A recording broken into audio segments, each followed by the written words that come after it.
Jumping right in, what was it that attracted you to The Alienist? Well, it was a book I read when it first came out, and I always loved it, and knew that they have been unable to develop it as a feature film. So when the company I work for, Anonymous Content, started talking to Paramount about making a first look deal for television, one of the executives called me and I said, "Has anyone claimed The Alienist?" Because I love the book and I think it would make a great limited series. And it was the handshake deal that kicked off the Anonymous Content TV deal with Paramount. But I just love the book for the characters, the themes, the fact that it takes you back in time and makes things that we all know so well from watching procedurals and from understanding how forensic science is applied to solving murder mysteries, to a time when all of that was new. You know, that in the second episode, the Isaacson brothers, bring a fingerprint which they've lifted off the body that's discovered in the first episode, and it's passed around the table because it was still something that wasn't treated seriously as something you could use to help solve a crime.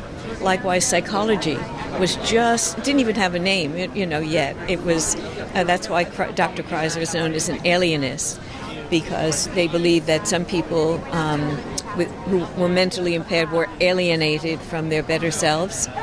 I love Sarah Howard as a character. So all those reasons. And sorry. What made a limited series the perfect way to tell the story? Because we wanted to tell the book from start to finish in a single season.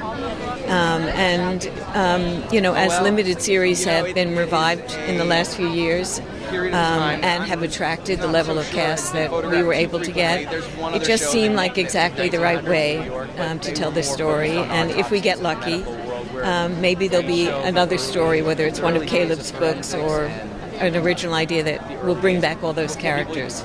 But for now, it's The Alienist.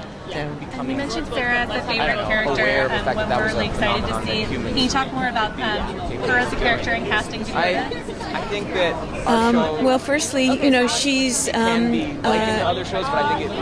Sarah Howard lost her mother at a very, very young age, so she was brought up by a father who wanted her to be successful in a man's world, and so even her upbringing was well ahead of its time, because there's an episode in which she goes to an event with her Vassar classmates, most of whom were either engaged, married, or even having children.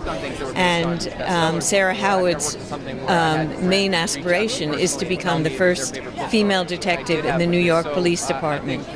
So having been brought up by a father who's taught her how to shoot and hunt and even enjoy a glass of whiskey with men, and to shoot, but she's well prepared to take on the challenge and the discrimination she faces, and the discomfort from time to time as men in the police force just stare at her. I don't want to do any spoilers, but she's just a wonderful character and really grows over time, is able to overcome some of her demons, from losing her mother at a very young age and then her father's suicide.